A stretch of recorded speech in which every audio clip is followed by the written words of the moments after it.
समंदर की गहराई, ऊपर अटलांटिक महासागर की ऊंची ऊंची लहरें, बीच समंदर में एक रूसी झंडे वाला जहाज और ठीक उसके चारों तरफ दुनिया की सबसे ताकतवर नेवी अमेरिका। आपको पता है, जिस वक्त ये सब हो रहा था उसी इलाके में दुनिया की सबसे घातक परमाणु सबमरीन मौजूद थी। उसके पास हाइपरसोनिक मिसाइलें थी, गाइडेड टॉर्पीडो थे और साथ में तबाही मचाने की पूरी ताकत थी। लेकिन फिर भी अमेरिकी रूस के नाक के नीचे से उसका जहाज लेकर चला गया। और सबसे चौंकाने वाली बात, रूस के राष्ट्रपति पुतिन की ओर से एक बयान तक नहीं आया। तो रूस की इस खामोशी को लेकर लोगों के अंदर कुछ सवाल उठते हैं। क्या रूस कमजोर पड़ गया है? क्या उसकी घातक सबमरीन नाकाम रही, या फिर ये खामोशी किसी बहुत बड़ी रणनीति का हिस्सा है? चलिए पूरी कहानी आसान भाषा में समझते हैं।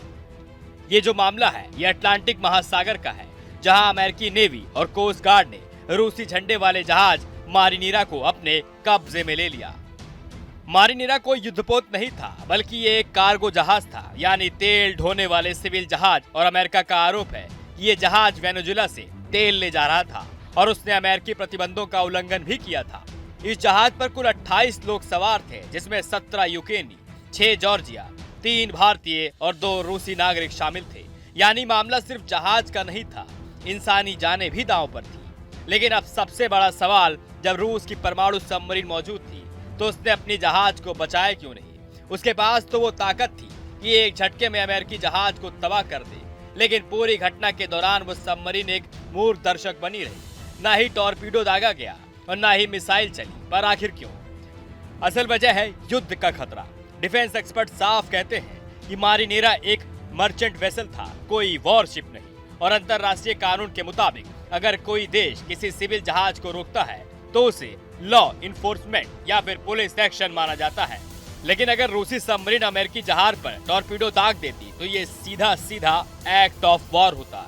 ऐसी स्थिति में अमेरिका इसे अपने जहाज पर हमला मानता और तुरंत लागू हो जाता नाटो का आर्टिकल 5, जिसका मतलब है साफ कि अमेरिका पर हमला यानी पूरे नाटो पर हमला।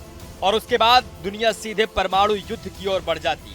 और यही वजह है कि पुतिन खामोश रहे। और ये खामोशी कमजोरी नहीं थी, बल्कि गढ़ती हुई रणनीति थी। तो नतीजा बिल्कुल साफ है कि रूस की सबमरीन ने हमला नहीं किया, क्योंकि वो हमला तीसरे विश्व युद्ध की शुरुआत बन सकता था। पुतिन इसलिए चुपचाप रहे क्योंकि एक जहाज के लिए परमाणु जंग मोल लेना रणनीति नहीं, सीधी तबाही होती। और अमेरिका कानून, निगरानी और रणनीति के दम पर बिना गोली चलाए ये बड़ी बाजी जीत गया। समंदर तो ऊपर से शांत था, लेकिन उसकी गहराई में दुनिया की सबसे खतरनाक जंग लड़ी जा चुकी थी और शायद टल भी चुकी। अब आपकी क्या राय इस पूरी वीडियो को लेकर हमें कमेंट बॉक्स में कमेंट करके जरूर बताइए। और चैनल पर नए हैं तो सब्सक्राइब करना न भूले। आपके मोबाइल पर तुरंत आएगी ब्रेकिंग न्यूज। स्क्रीन पर सबसे पहले दिखेगी बड़ी खबर। देश दुनिया की हर खबर एक जगह। अब आपके मोबाइल पर तुरंत फटाफट इंस्टॉल कीजिए न्यूज़ नेशन ऐप और रखिए खुद को अपडेट।